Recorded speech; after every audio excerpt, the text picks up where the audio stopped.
अस्सलामुअलैकुम। Straight talk में खुश आमदीद। आपके साथ मैं हूँ Ayesha Bakhsh. Supreme Court practice and procedure bill यानी कि अदालती इस्लाहात का बिल शाम 6 बजे तक की जो डेवलपमेंट थी वहाँ से हमने आगाज़ करना था, मगर अब से कुछ देर पहले मजीद इसी मामले पर डेवलपमेंट हुई है, जिसमें सुप्रीम कोर्ट की तरफ से आज दिन में हुई हेयरिंग के बाद फैसला जारी कर दिया गया है। 8 सफ़ात पर मुश्तमिल फैसला है, जिसमें यह हुक्म दिया गया है कि इस बिल पर अमल दरामद रोक दिया जाए। बिल पर सदर दस्तखत करते हैं नहीं करते हैं, दोनों सूरतों में इस पर अमल दरामद नहीं होगा। साथ ही साथ इस तहरीरी हुक्मनामे में मुस्लिम लीग नून, Pakistan peoples party, Tehreek Insaf, JUI, MQM, बाप, मुस्लिम लीग काफ, इन तमाम जमातों को भी नोटिस जारी कर दिया गया और अब समात 2 मई को होगी। इससे पहले कौमी असम्बली में एक करारदाद के जरिए ये मुतालबा किया गया था कि अदालती इस्लाहात बिल पर 8 रुकनी बेंच को तहलील कर दिया जाए। करारदाद में मजीद ये भी कहा गया कि आइन साजी पार्लियामेंट का इख्तियार है।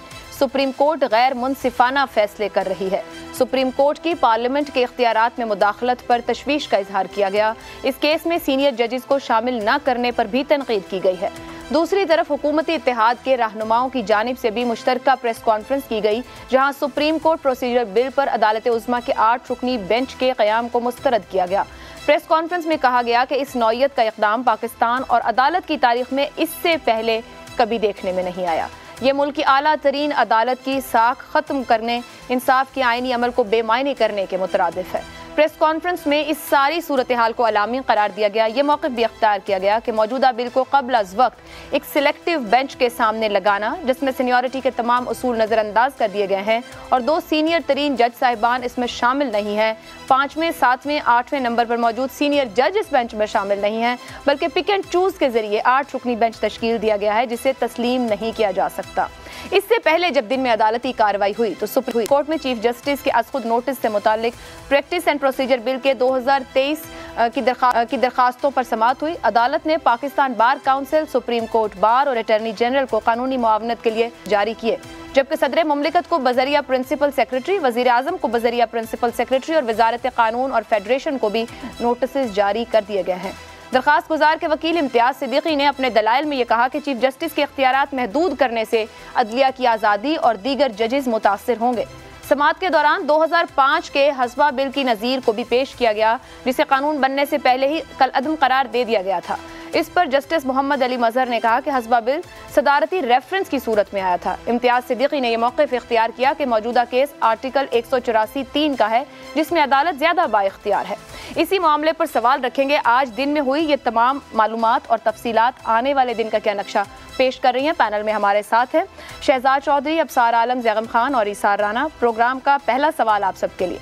पार्लियामान का इख्तियार छीनने की कोशिश की गई तो मुज़ाहिमत की जाएगी। हुकूमती इत्तेहाद, क्या किसी एग्जीक्यूटिव ऑर्डर का सहारा लिया जाएगा?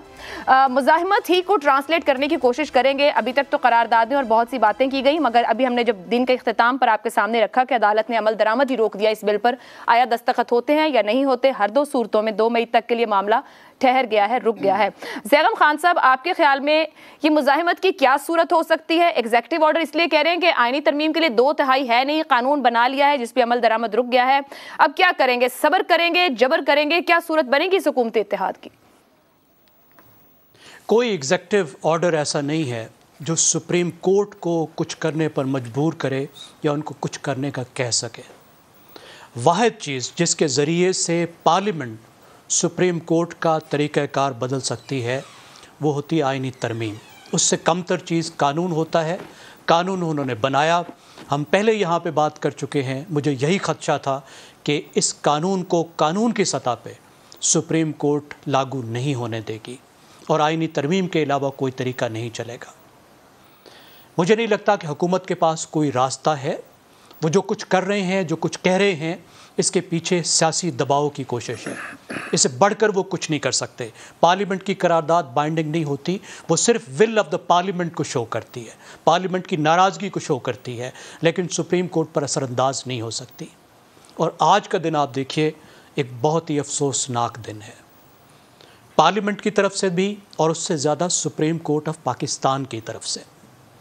कल हम यहाँ बात कर रहे थे कि पाकिस्तान का जो निज़ाम है उसमें ताकत 3 हिस्सों में तकसीम है, जिसको ट्राइकाटमी ऑफ पावर कहते हैं।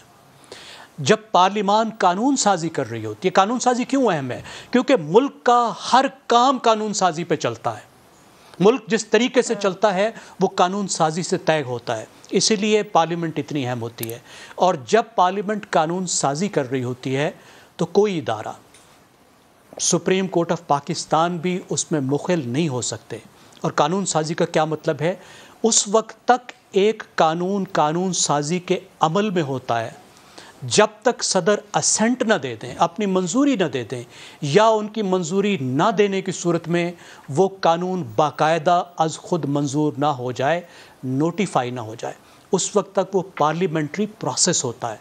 और पार्लिमानी प्रोसेस में पाकिस्तान के आईनी निज़ाम में अदलिया, चाहे वो सुप्रीम कोर्ट ही क्यों ना हो, वो मुखिल नहीं हो सकती। हस्बा बिल का आपने बताया, आप देखिए हस्बा बिल 2006 की बात है, इसको पास किया था खैबर पख्तूनख्वा की असम्बली में, और उसमें सदर पाकिस्तान ने रेफरेंस भेजा था अदालत को आइन की आर्टिकल 186 के तहत। सदर पाकिस्तान के पास ये इख्तियार है कि जब कोई लेजिस्लेशन हो रही है तो वो पूछते हैं सुप्रीम कोर्ट से कि क्या ये लेजिस्लेशन ठीक हो रही है या नहीं। वो एक बिल्कुल मुख्तलिफ बात है, एक तो मार्शल लॉ के दौर की बात है, फिर वो तरीक़ाकार और मामला बिल्कुल मुख्तलिफ है। और यहाँ पे मामला है 184(3) का, जिसकी कोई मिसाल नहीं है मेरे ख्याल में पाकिस्तान की तारीख़ में भी, और पाकिस्तान जैसे मुल्क की भी जमहूरी दौर की कम अज़ कम तारीख़ में, कि एक प्रोसेस चल रहा है पार्लियामेंट में कानून साजी का, सुप्रीम कोर्ट उसको उठा लेती है और उसके बाद उस प्रोसेस के बारे में एक तरह का फ़ैसला उन्होंने दे दिया ना जी, कि ये अगर मंजूर भी हो जाए, जब उन्होंने ऑटोमेटिकली 20 तारीख को होना था, तो ये मौसर नहीं होगा। अब आप रिएक्शन देखिए कि हुकूमत की तो खाली बात नहीं है, पाकिस्तान के वकला हड़ताल पर हैं, बार कौंसल इस पर एहतजाज कर रही है, क्योंकि इस कानून में जो लिखा हुआ है वो बार कौंसल का मुतालबा था। पीटीआई के वकला, हामिद खान जैसे वो वकला जो पीटीआई की तरफ से पेश होते हैं, वो इस पर आवाज़ उठा रहे हैं। लेकिन फिर मैं वापस इस बात को लाऊंगा कि आप हुकूमत की तरफ आप देखिए, तो हुकूमत का जो मसला है वो सुप्रीम कोर्ट की इस्लाह नहीं है। अगर उनका मसला सुप्रीम कोर्ट की इस्लाह होता तो जिस वक्त सुप्रीम कोर्ट के जजेस कह रहे थे कि आप पहले सुप्रीम कोर्ट के जजेस को मुंतखब करने का तरीक़ाकार वज़ा करें, फिर सेलेक्ट करें, उन तमाम जजेस को इस हुकूमत ने बस के नीचे फेंक दिया और जूनियर जजेस को लाने की मंजूरी दे दी। यह है इनकी कमिटमेंट रिफॉर्म पे। मसला क्या है? मसला ये है कि जो अपनी आईनी जिम्मेदारी है इलेक्शन कराने की, हुकूमत ने उससे बचना है। और दूसरी तरफ तो ज़ैगब साहब, पता कलामी की मज़ाहिमत क्या होगी? मज़ाहिमत करारदादों, तकरीरों, नारों और प्रेस कॉन्फ्रेंसेस में होगी। This is the end. इससे बढ़कर नहीं हो सकती। इससे बढ़कर कोई कानूनी आईनी तरीक़ाकार नहीं है जिसके ज़रिए से सुप्रीम कोर्ट के प्रोसेस को इन्फ्लुएंस किया जा सके। जी ठीक, बेहतर। अब सर साहब, आपके ख्याल में मज़ाहिमत की जाएगी? हुकूमती इत्तेहाद कह रहा है, कल भी बड़ा हमें एक इजलास बुला लिया गया है, इन कैमरा इजलास भी होने जा रहा है जहाँ अंदरूनी और बैरूनी चैलेंजेस पर बात होनी है। जब हम ये कह रहे हैं किसी एग्जीक्यूटिव ऑर्डर का सहारा लिया जाएगा, माजी की एक मिसाल है 2009 में उस वक्त के वज़ीर आज़म ने चीफ जस्टिस और कुछ दीगर जजेस को बहाल किया था। नताइज और हालात मुख्तलिफ थे, गो कि आज से कोई भी रिजेंबलेंस मौजूद नहीं है। ये हुकूमत मज़ाहिमत करेगी तो क्या कर लेगी? मज़ाहिमत में क्या हद है उस मज़ाहिमत की? आपने सवाल पूछा, मेरी हंसी निकल गई जब आपने कहा हुकूमत मुज़ाहिमत करेगी। तो इजलास और बुला लेंगे, एक या दो और बुला लेंगे, अगर बहुत गुस्से में आया तो 3 इजलास और बुला लेंगे इससे, और एक मज़ीद करारदाद ले आएंगे तो शदीद मुज़ाहिमत हो जाएगी। अल्लाह खैर सल्ला। लेकिन ज़ैगम साहब की सारी बातें ठीक है, एक बात मैं उन्हें याद करवाना चाहता हूँ और सबको भी, कि जब नीयत ख़राब हो तो 1000 बहाने होते हैं। ये ज़रूरी नहीं है कि सुप्रीम कोर्ट अगर सिर्फ कानून को स्ट्राइक डाउन कर रही है तो वो कॉन्स्टिट्यूशनल जो अमेंडमेंट है, आइनी तरमीम है, उसको ना करती। आपको याद होगा इफ्तिखार चौधरी के ज़माने में जब जजों की अपॉइंटमेंट के हवाले से आइन में तरमीम हुई तो उन्होंने थ्रेट किया था कि अगर जजों की तयनाती का प्रोसेस हमारी मर्ज़ी के मुताबिक ना हुआ तो हम इस तरमीम को भी स्ट्राइक डाउन कर देंगे। और फिर हुकूमत और अपोजिशन दोनों को वो बदलना पड़ा और उन्होंने बदला। तो ये देखिए, मैं जिस बात पे एक मुसलसल बात कर रहा हूँ कई सालों से, वो यही है कि पार्लियामेंट की इज़्ज़त नहीं है यहाँ पे। पार्लियामेंट के पास इख्तियार नहीं है। आप माने या ना माने, मेरी बात लोग नहीं मानते, ना माने, लेकिन देख लें आप, 3 लोग सिर्फ चाहिए, 3 लोग सिर्फ चाहिए, सिर्फ 3 लोग जिनके हाथ में बंदूक भी नहीं है इस पार्लियामेंट को मफलूज करने के लिए। और उन्होंने कर दिया ना, आपके सामने है कि क्या कर सकती है पार्लियामेंट। उधर से वो चौधरी शुजात हुसैन साहब का गोल्डन वर्ड्स हैं उनके कि एक जीप और एक ट्रक आएगी तो हुकूमत फारिग हो जाएगी, पार्लियामेंट फारिग हो जाएगी। बस असल मसला ये है कि इस मुल्क में ना पार्लियामेंट की इज़्ज़त है, ना पार्लियामेंटेरियन ख़ुद अपनी इज़्ज़त को बेहतर करना चाहते हैं, करवाना चाहते हैं, क्योंकि फिर ज़िम्मेदारी पूरी उठानी पड़ेगी, और ना ही दूसरे जो इस्टेब्लिशमेंट के कंपोनेंट्स हैं वो पार्लियामेंट को स्ट्रांग होने देना चाहते हैं, क्योंकि उनके अपने इंटरेस्ट है। ये पावर पॉलिटिक्स है, उसमें नुकसान आवाम का और आवाम के नुमाइंदों का हो रहा है जो पार्लियामेंट है। तो अभी भी यही होगा, मुझे तो कोई इसमें बेहतरी नहीं नज़र आती। बाइस इसके कि मज़ीद झगड़ा होगा। जहाँ तक जजेस ने अपना जहन है, अपना जिस पार्टी का उन्होंने सियासी जमात का साइड लेनी है वो उन्होंने खुल के बता दिया है। आज देखिए ना, कानून बना नहीं, अभी नाफिज नहीं हुआ और उस पर पाबंदी लग गई है। आप सोचें यही काम अगर फायज ईसा ने शहबाज शरीफ के हुकूमत के हक़ में किया होता तो इस वक्त क्या हालत होती यहाँ पे। लेकिन अभी आप देख लें कितने लोग इस बात पे बात कर रहे हैं। अब जैसे जैगम साहब ने सारी बात कर दी है, वकील हड़ताल पे हैं, हुकूमती जमातें और सारी जमातें सिवाय PTI के इसकी मुखालफत कर रही हैं। इवन MKM ने भी आज प्रेस कॉन्फ्रेंस कर दी है। उसके बावजूद 3 जजेस हैं और ये मुल्क है और हम रह रहे हैं इस जुडिशल मार्शल लॉ में। इसको मैं जुडिशल मार्शल लॉ कहूँगा, बार बार कहूँगा, क्योंकि ये जुडिशल मार्शल लॉ है, ये जुडिशल एक्टिविज़म नहीं है। ठीक है जी। अफसार साहब तो हंसते हुए कह रहे हैं मुज़ाहमत करेंगे और फिर वो शदीद मुज़ाहमत और उससे शदीद मुज़ाहमत और 2-4 इजलास और आपके ख्याल में शहजाद साहब, कानून बना नहीं जो आज हुकूमती इत्तेहाद की तरफ से भी कहा गया, उससे पहले केस मुकर्रर करना, पार्लियामेंट के इख्तियार में मुदाखलत एक तरह से वो करार दे रहे हैं इसको, और साथ साथ ये भी कहते हैं तौहीन अदालत हो सकती है तो तौहीन पार्लियामान क्यों नहीं।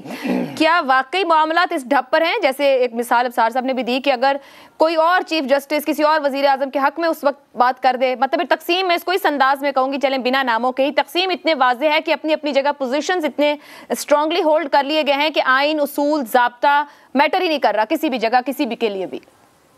हाँ, बिल्कुल सही कह रही हैं आप। गैर मुमकिन है कि हालात की गुत्थी सुलझे, अहले दानिश ने बहुत सोच के उलझाई है। तो बात यूँ है कि निज़ाम आप देख लें, आप जजों को अगर उनको इल्ज़ाम देते हैं तो वो डिवाइडेड है। आज सुप्रीम कोर्ट आपका 2 हिस्सों में बढ़ चुका है, सक्सेसफुली हो गया काम सारा, मुकम्मल तौर पे क्रेडिबिलिटी भी ख़त्म हो गई, असर भी ख़त्म हो गया, उस ऑर्डर्स का असर भी ख़त्म हो गया। उसकी ऑर्डर निकलता है, इधर से पार्लियामेंट या हुकूमत कह देती है कि हम नहीं मानते, कैबिनेट भी कह देती है हम नहीं मानते। और ना आपका सुप्रीम कोर्ट का कोई ऑर्डर चल रहा है और उनके पास बंदूकें और तोपें तो है नहीं कि वो लेके किसी के ऊपर चढ़ाई कर दें। देखिए, पूरे का पूरा निज़ाम असल में कुछ रूल्स ऑफ द गेम को रिस्पेक्ट करने के साथ है। जब आप कोई खेल खेलते हैं तो आप उसके कवानीन को एक्सेप्ट कर लेते हैं कि इस तरीके से ये ऑफसाइड होगा, ये बाहर चला जाएगा, ये आउट होगा, ये वगैरह वगैरह, ये गोल हो जाएगा, इस तरीके से। लेकिन जहाँ पे कोई भी टीम, कोई भी साइड या सबके सब मिलके किसी कानून को ना माने, किसी रूल को ना माने, तो वो खेल तो नहीं, वो तो कुछ और मलाखड़ा बन जाएगा मेरे हिसाब से। इवन मलाखड़े के भी रूल्स होते होंगे। कहने की बात यह है कि आज इमरान खान बैठा तिल मिला रहा होगा कि मेरे हाथ से सब कुछ निकल गया और ये हुकूमत जो है ऐसी हट धर्म और जिद्दी है कि किसी तरीके से बात मान ही नहीं रही। बार बार चाहे जितनी मर्जी ये पार्लियामेंट में जाए, क्या है आज अगर शहबाज शरीफ साहब को खुद वो फैसला करता है सुप्रीम कोर्ट, शहबाज शरीफ साहब कह सकते हैं मैं नहीं मानता, उन्होंने कह दिया मैं नहीं मानता, सुप्रीम कोर्ट इनकी नहीं मान रहा, वो इनकी नहीं मान रहे। तमाम का तमाम निज़ाम अपलूज होकर रह गया, डिसफंक्शन में है, पैरालिसिस में है। बिल्कुल आप समझिए क्या हमारे यहाँ, और क्यों हमें तकलीफ नहीं हो पा रही इस वक्त, क्योंकि हालात ऑलरेडी इतने ख़राब थे कि शायद इससे और ख़राब हो नहीं सकते। वरना अगर हम थोड़े से बेहतर हालात में होते और ये सियासी और कानूनी और ये पेचीदगियाँ डेवलप हो जाती जो कि आज डेवलप हुई हुई हैं, तो आप यकीन मानिए कि हमारे इस तरीके से नीचे गिरते कि हमें ज़रूर महसूस होता और दर्द भी होता, लेकिन दर्द इसलिए नहीं है क्योंकि हम ऑलरेडी गहराई में बैठे हुए हैं। तो इसलिए आपको ये इस वक्त दर्द महसूस नहीं हो रहा है, एक खेल के तौर पे नजर आ रहा है। कभी एक तरफ कुछ हमला करती है, वो हल्का सा उधर से कुछ कर देते हैं जवाबी, इधर से उधर वो सुप्रीम कोर्ट कुछ करेगा, हुकूमत जवाबी कर देगी। असल में यहाँ पे कोई किसी की हट धर्मी, जिद, अना और इंस्टीट्यूशंस की तबाही के सिवा और कुछ नहीं है। और सिर्फ आज हम ये बात नहीं कर रहे कि सुप्रीम कोर्ट, मैं आपको बता रहा हूँ मुकम्मल तौर पर मेरी नज़र के अंदर, with due respect to all the जजेस जो कि वहाँ पे हैं, मुअज़्ज़ज़ जज साहिबान जिस तरीके से कहना चाहिए, ये तमाम के तमाम जो हैं, ये सारे के सारे मेरे हिसाब से सुप्रीम कोर्ट अपनी क्रेडिबिलिटी भी खो चुका। सुप्रीम कोर्ट को मुकम्मल तौर पर डिवाइड भी कर दिया गया। भले आज उन्होंने 8 अपने जज दिखा दिया, उधर 7 बैठे हैं, इधर 8 बैठे। अगर ये डिवीजन दिखानी थी और यही कुछ करना था, तो कह रहा हूँ तो फिर मतलब आपने तो तबाही मचा दी ना, आपने तबाह करके रख दिए वो इदारे जो कि इस मुल्क की बुनियाद थे। आपने जड़ों को हिला के रख दिया। अब वो पता नहीं, मुझे नहीं पता अब यहाँ पे तब्दीली कैसे आएगी, कैसे इसको आगे, इससे आगे कैसे निकलेंगे, इम्पास है, कैसे जा सकते हैं। देखिए सिर्फ एक ही रास्ता है, या तो वो रास्ता हो जो कि आज तक होता आया, जिसका इजहार अफसार साहब ने कहा कि एक जीप और एक ट्रक, अल्लाह करे ऐसा कभी ना हो, और होना चाहिए भी, लगता भी नहीं कि ऐसा होगा। तो फिर एक ही तरीका है, अगर पाकिस्तान का दर्द है, पाकिस्तान के लोगों का दर्द है, जिनका ये मुल्क है, जिन्होंने आपको एक मुआहदे के तहत 5 साल के लिए दिया या 2 साल के लिए दिया या 1 साल के लिए दिया, क्या आप इस पर हुकूमत कर सकते हैं? और हमारे फायदे में हुकूमत कर सकते हैं, अपने फायदे में नहीं। जब ये मुआहदा था, ये वो एक उनके बीच में एक ताल्लुक था, तो उस ताल्लुक को ही कायम रखते हुए आप कम से कम ये कह लीजिए कि आपस में बैठ के पॉलिटिशियंस, वो वाहिद रास्ता है जो कि तबाही से एक स्टेप पीछे हमें लाके कोई हमारे रास्ता निकाल सकते हैं आपस में बातचीत के जरिए। कौन कराएगा? इमरजेंसी की सूरत हो सकती है, कल नहीं हो सकती, प्रेसिडेंट ऑफ पाकिस्तान बीच में बैठा हुआ है।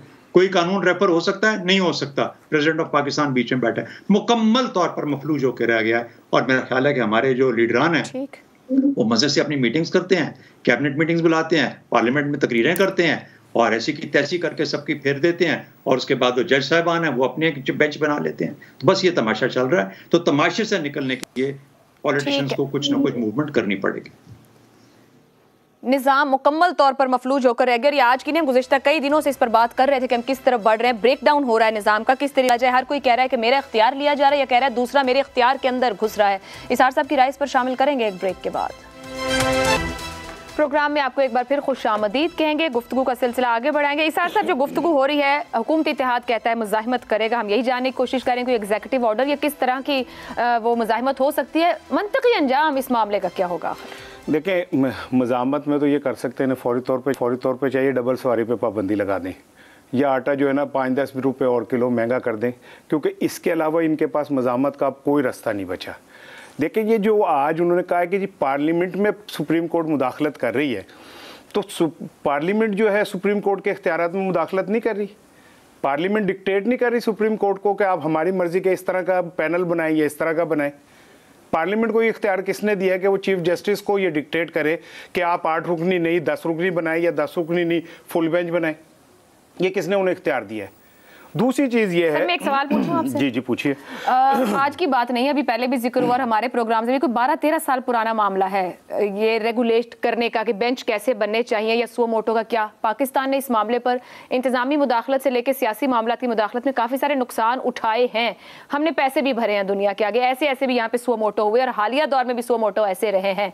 और जब ये मुतालबा वहाँ रहा तो आना फुल कोर्ट मीटिंग होती है गुज़िश्ता 2 साल में, इस मामले को खुद वो टेकअप करके अपने घर को ठीक क्यों नहीं कर रहे कि ऐसा तासुर उभरे कि आज यहाँ पर पहले से पता चल जाए कि अगर ऐसा बेंच बनेगा तो ये फैसला आएगा, वैसा बेंच बनेगा तो ये फैसला आएगा। तो इसका मतलब है इंसाफ की तो तलाश है फिर सबको ना? नहीं, इंसाफ की तलाश तो फिर 23 करोड़ पाकिस्तानियों को भी है। वैलिड 23 करोड़ पाकिस्तानी भी 1947 से आज तक यही देख रहे हैं कि हमें कौन ऐसा आएगा जो हमारे दुखों का मुदावा साबित होगा। इंसाफ होगा तो सबका मुदावा हो जाएगा। तो फिर इंसाफ किसने करना है? पार्लियामेंट। जब पार्लियामेंट के पास इख्तियार होता है तो वो क्यों नहीं कानून साजी करती? अब कानून साजी करते हैं तो उनके पास है ही नहीं ना। अब तो ये वो गरीब लोग हैं जो विंडो शॉपिंग कर सकते हैं, कानून की खरीदारी नहीं कर सकते। लेकिन जब इनके पास 2/3 अक्सरियत होती है तब क्यों नहीं करते? आज पीपल्स पार्टी और मुस्लिम लीग तब भी कहते हैं ब्लैकमेल हो गया। अभी तो आज के वजीर कानून ने कहा है कि मैं कौम से अवाम से माफी मांग रहा हूं कि मैं हमारी गलती से 2 जूनियर जज ऊपर आ गए। ये वो आज बैठ के मीडिया में कह रहे हैं। बात यह कि उन्हें बहुत सारी चीजों की माफी मांगनी चाहिए। उन्हें इस बात की भी माफी मांगनी चाहिए कि सिंध हाउस में बैठ के अरकान पार्लियामेंट को नहीं खरीदना था, एक चलती चलाती हुकूमत को नहीं गिराना था, और गिराने के बाद ये बदतरीन हाल नहीं करना था। और उन्हें इस बात की भी माफी मांगनी चाहिए कि जब आइन ये कह रहा है कि आप 90 दिन में इलेक्शन कराएं और आप उस आइन को मानने से इनकार ही है। आज पाकिस्तान में जितना भी ये एक हिजान बरपा है, ये जितना कुछ भी कंफ्यूजन, ये जितनी भी तसादुम है, ये कहां से शुरू हुआ था? कहां से? 10 अप्रैल से, जब आपने एक बनी बनाई हुकूमत को जोड़ तोड़ करके और नाअहल लोगों के हाथ में दे दिया, और उन्होंने जब जो शरक वो थी जीडीपी वो थी 5.7, अब ये 0.4 पे ले आए। किस लिए ले आए? किस लिए ली थी हुकूमत? क्या आखिर इनका एजेंडा था इमरान खान को हटाने का?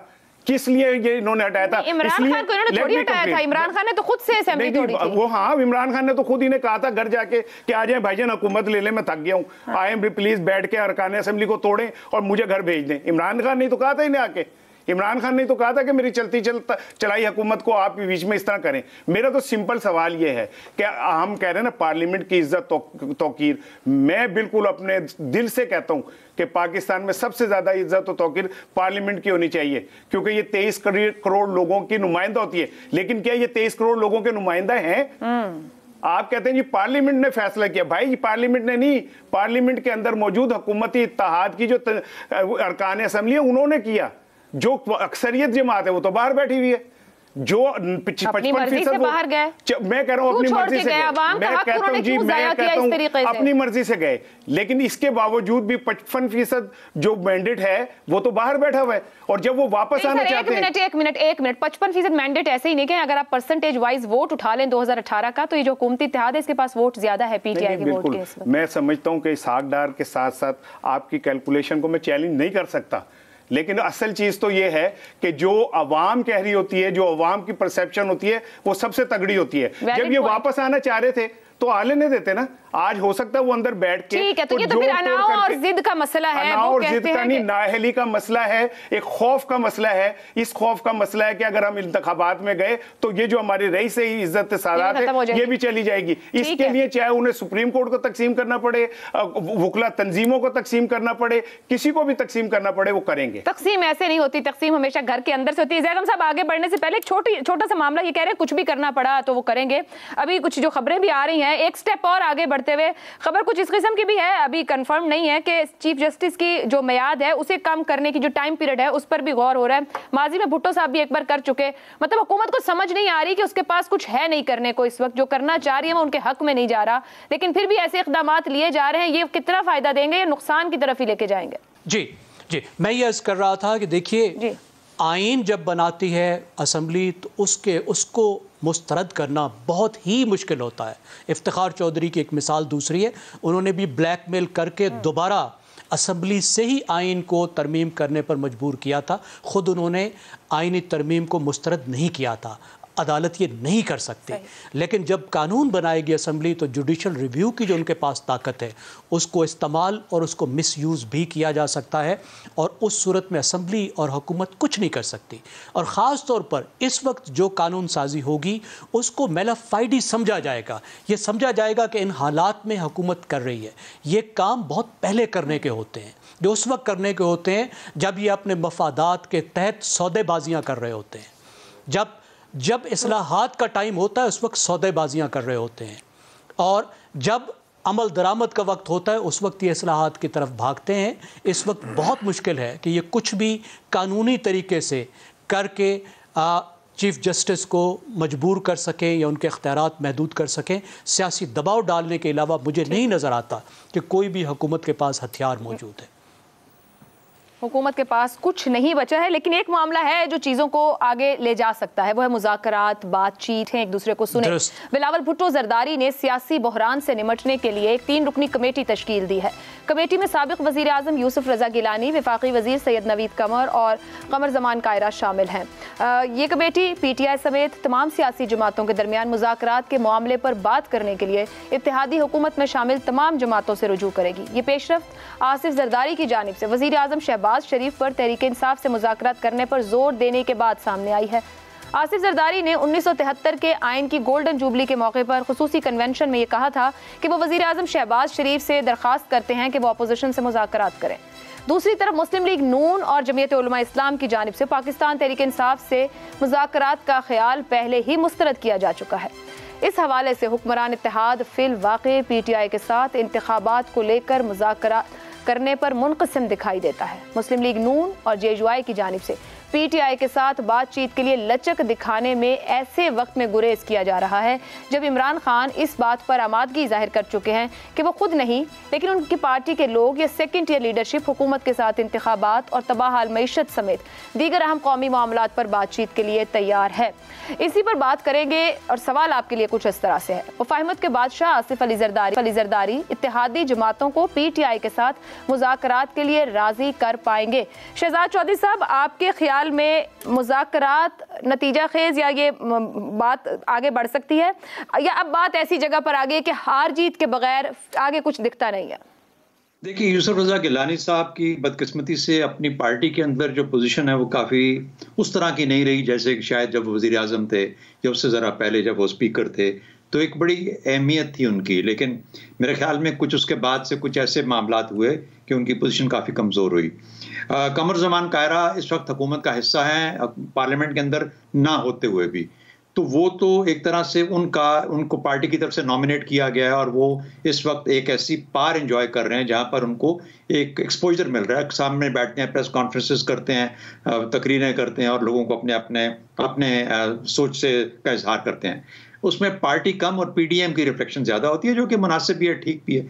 अगर इनमें एक आदमी है नवीद कमर, जो कि अगर कोई पॉलिटिकल सोच लेके चल रहा है तो शायद नवीद कमर होगा और शायद यूसुफ रज़ा गिलानी उसके बाद उसकी मदद क्यों आए। लेकिन सबसे बड़ा मसला ये है कि ये जो हुकूमती इत्तेहाद है, इसके अंदर एक सीट वाला जो किसी पार्टी का मेंबर है या कोई लीडर है, वो भी वजीर है इस वक्त। तो कौन अपनी वजारत छोड़ने के लिए तैयार है? कोई भी तैयार नहीं है। ये वो तमाम लोग हैं जो कभी सोच भी नहीं सकते थे कि वो वजीर बनेंगे, ये सोच भी नहीं सकते थे कि उनके पास पावर आएगी जिस तरीके से आ गई है। इस वक्त पार्लियामेंट के अंदर हुकूमती इत्तेहाद बैठा हुआ है और हुकूमत के अंदर हुकूमत बैठी हुई है। तो इसलिए ये जो लोग हैं अपनी ताकत छोड़ने को तैयार हैं। राजा रियाज साहब भी तैयार नहीं है इस वक्त किसी की बात सुनने के लिए, नूर आलम तैयार नहीं है किसी की बात सुनने के लिए। तो कहने का मतलब ये हुआ, जहां पर सब के सब लोग एक सोच रखते हो वहां पर उनको कायल करना, सिवाय इसके कि एक कोशिश है, एक प्रोफार्मा कोशिश जिसे कहते हैं कि वो बस मारूजी तौर पर उन्होंने एफर्ट की। और मोस्टली इमरान खान को एक लारा लगाने वाली बात है कि यार तुम्हारे हाथ में तो अब कुछ भी नहीं रह गया, और उसको वाकई उसके हाथ में कुछ नहीं है सिवाय इसके कि वो सड़कों पे दोबारा आ जाए। सड़कों पे आके क्या करेगा? कितने लोग लीड करेगा? किस तरीके से एक रिबेलियन आएगी? कौन लोग रिबेलियन लेके आएंगे? ला सकते हैं पाकिस्तानी लोग, ला सकते हैं नॉर्थ इंडिया के, या हम जो लोग हैं सब कॉन्टिनेंट के। मेरा ख्याल है कि ये हमारे खमीर में नहीं है कि हम इस तरीके से कोई काम करें। तो जब इस किस्म की सिचुएशन हो तो ना इमरान खान के हाथ से भी तमाम पत्ते निकल चुके, खेल चुका, और जरदारी साहब बादशाह आदमी है, वो लेके घूमते रहेंगे कैडेट्स दो चार आगे पीछे लोगों के आगे, इंक्लूडिंग पीटीआई। लेकिन पीटीआई के अंदर भी सारे पीपल्स पार्टी के लोग बैठे हैं जिनसे वो बात नहीं करना चाहते, जो उनसे बात नहीं करना चाहते। तो ये भी मसाइल हैं जो कि इस वक्त आपको नजर आएंगे। तो मेरा नहीं ख्याल कि इसके अंदर कोई इन तेलों में कोई तेल है, ना इसे कोई उम्मीद ज्यादा रखनी चाहिए। मुज़ाकरात का कोई रंग नजर नहीं आता। अफसार साहब, इस्टेब्लिशमेंट, गैर जानिबदार अदलिया में वाज़ेह तकसीम, ये तमाम मामलात मुज़ाकरात पर कितना असरअंदाज होंगे? दिख ये रहा है सियासतदानों के हाथ में कुछ भी नहीं इस वक्त। बिल्कुल कुछ नहीं है सियासतदानों के हाथ में। मैं तो मुसलसल ये कहता रहा हूँ, शुक्र है कि अब ये बात सब लोग रजिस्टर करना शुरू हो गए हैं, मानना शुरू हो गए। अब देखें ना, अभी हम जो गुफ्तगू कर रहे हैं थोड़ी देर पहले, कि आपने शायद जिक्र किया कि कोई कानून होगा जिसके ज़रिए, एग्जेक्टिव ऑर्डर के ज़रिए चीफ जस्टिस की मियाद कम कर दी जाएगी।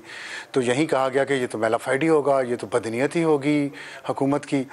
अब देखें, पब्लिक सर्वेंट को एक दिन भी पहले नौकरी से फारिग नहीं किया जा सकता, चाहे जितना भी वो गंद डाल चुका है इस मुल्क में, तबाह कर चुका है इस मुल्क को, जड़ें हिला दे इस मुल्क की। एक दिन पहले भी उसको आप नौकरी से निकालेंगे ना तो मेलाफाइडी है, बदनीयती है, साजिश है, इदारों पे चढ़ाई है। एक अवाम का मुंतखब वज़ीर आज़म ही है जिसको रोज़ाना हम चाहते हैं कि आज ही चला जाए। जो आते हैं हम कहते हैं इसको निकाल दो, पार्लियामेंट आती है कहते हैं घर भेज दो, इंतखाब कराओ, वक्त से पहले कराओ।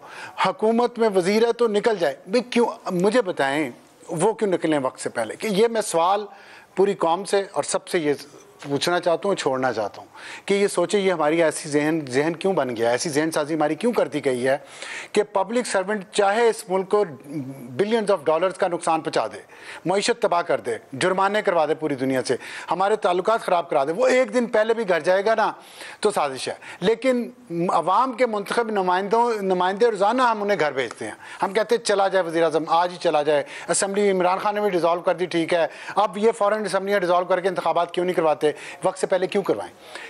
जब हम एक चीफ जस्टिस जो पार्टिजन है, जिनकी पॉलिटिकल एफिलिएशन का कोई धोखे में नहीं चीज़ रह गई, उनको तो हम एक दिन पहले भी नहीं भिजवा सकते। लेकिन वज़ीर आज़म को पहले क्यों भिजवाएं, पार्लियामेंट को पहले क्यों भिजवाएं? वाई, वजह क्या है इसकी? हम पार्लियामेंट के पास तो इख्तियार है कानून साजी का, अदलिया के पास कहाँ इख्तियार है पार्लियामेंट का कानून सॉल्व करने का? बिल्कुल नहीं है। पार्लियामेंट के पास है इख्तियार कि वो अगर चीफ जस्टिस अगर चीफ जस्टिस तमाम इख्तियारात सुप्रीम कोर्ट के नाम पे अपने हाथ में रखना चाह रहा है, उसी तरह जिस तरह वज़ीर आज़म पार्लियामेंट के नाम पे तमाम इख्तियारात अपने हाथ में रख के डिक्टेटरशिप को फ़रोग देता है, अगर ये काम चीफ जस्टिस कर रहा है जो पब्लिक सर्वेंट है, तो हम क्यों नहीं कहते कि वो गलत कर रहा है, वो मेलाफाइडी है उसकी और उसमें पार्लियामेंट को मुदाखलत करनी चाहिए। आपको लगता है मुज़ाकरात की कोई कोशिश कामयाब हो सकती है? अब साहब वक्त काम है, मुझे आगे बढ़ना है। मुज़ाकरात की कोई कोशिश कामयाब हो सकती है? नहीं, मैं देखें वो कमज़ोरों के आपस में मुज़ाकरात से क्या निकलना है। अब आप मुझे बता दें कि सियासी जमातों के पास है क्या, पीटीआई के पास या पीडीएम के पास है क्या, किस चीज पे वो ये तो अभी पैनल ने कह दिया है, हुकूमत की साइड पे भी कह दिया उनके पास कुछ करने को नहीं है, पीटीआई के हाथ में कुछ नहीं है। अभी हमारा पैनल ये बात कह रहा है। ज़ैगम साहब, आपकी राय में ये जो नून लीग जेयूआई के इमरान खान मुखालिफ अज़ाइम है, मुज़ाकरात के लिए कोई लचक दिखाई जाएगी तो बारगेन किस बात पर हो सकता है या नहीं? No chance. आयशा साहिबा, पहले तो क्विकली जो अबसार साहब ने कहा मैं थोड़ा सा जसारत करूँगा। देखिए, सुप्रीम कोर्ट का चीफ जस्टिस कोई दूसरा आम पब्लिक सर्वेंट नहीं है, वो एक पिलर ऑफ द स्टेट का हेड है।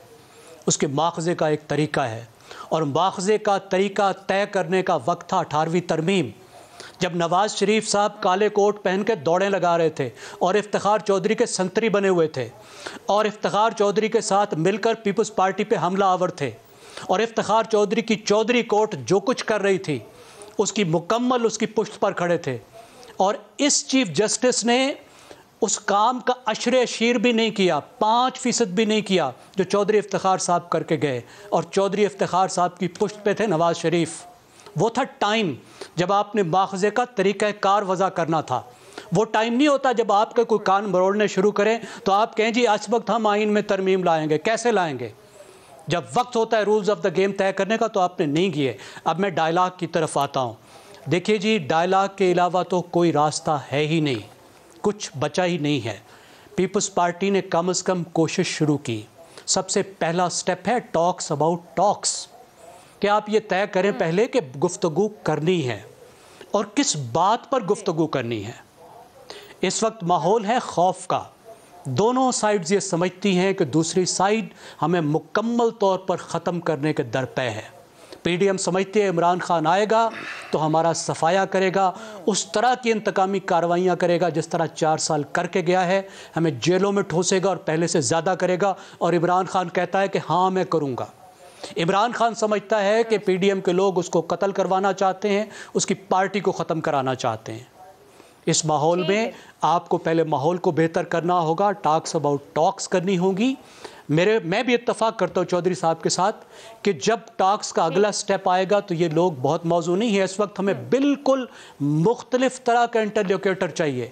मैं कहूँगा आप शहजादा मोहम्मद बिन सलमान को आप बनाएं, इसमें दरमियान में लाएं, उसे कहें कि भाई तुम सुलह करा दो, सऊदी पहले कराते रहे हैं। पाकिस्तान में कोई बचा नहीं है, मुझे पाकिस्तान में कोई बचा नहीं है। इसार साहब की बात खत्म हो गई तो मैं आपको जरूर टाइम दूंगी, पर अभी इसार साहब बात करेंगे। इसार साहब, हमें किसी थर्ड उसकी जरूरत है कि कोई आके मुदाखलत करे और हमारा घर सीधा करके दे। देखिए, अगर हम थर्ड का सोचते हैं ना तो इससे बड़ी बदकिस्मती कोई नहीं है। इसका मतलब ये हुआ कि हम में तो सलाहियत ही नहीं है बैठ के बात करने की। अगर तो यही कह रहे हैं, अगर ईरान और सऊदी अरब इकट्ठे हो सकते हैं, एक टेबल पे बैठ सकते हैं। कल ईरान ने जाके रियाज में अपना सफारत खाना भी खोल लिया, तो हमने कौन से ऐसे मामे चाचे मार दिए एक दूसरे के? कौन सी ऐसी जायदाद का झगड़ा है कि जो हम बैठ के नहीं कर सकते? और दूसरी चीज़ ये मैम देखें, जो आसिफ अली जरदारी माजी में उनमें बड़ी लचक रही, उन्होंने बहुत मौक़ों पे बहुत लचक का मुजाहरा किया, लेकिन अनफॉर्चुनेटली वो अपनी क्रेडिबिलिटी खुद खो चुके। वो तो अपनी पार्टी के अंदर उन्होंने खोसा साहब को और एतिजाज अहसन को निकाल के बाहर कर दिया क्योंकि वो एक अपने ही राय रखते थे।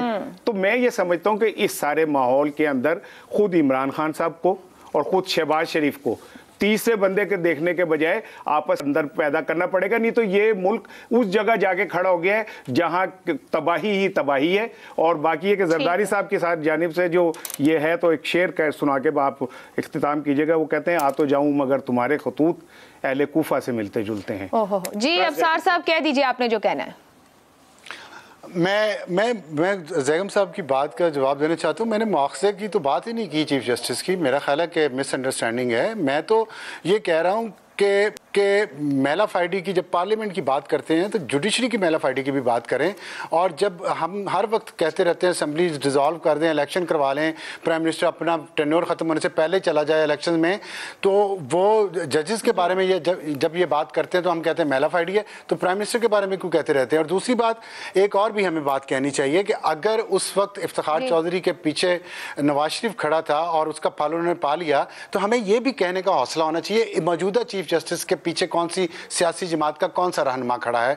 बराबर बात करनी चाहिए, एक साइड की बात नहीं करनी चाहिए। मेरा सिर्फ ये पॉइंट ऑफ व्यू है। जी बिल्कुल बेहतर। और हम करें ना करें मगर तारीख ने तो सब कुछ लिख देना है। और वो शहजाद साहब ने जो कहा गैर मुमकिन है कि हालात की गुत्थी सुलझे, अहले दानिश ने बहुत सोच कर उलझाई है, तो हम ऐसी ही जगह खड़े हैं। मुझे इजाज़त दीजिए, अल्लाह हाफ़िज़।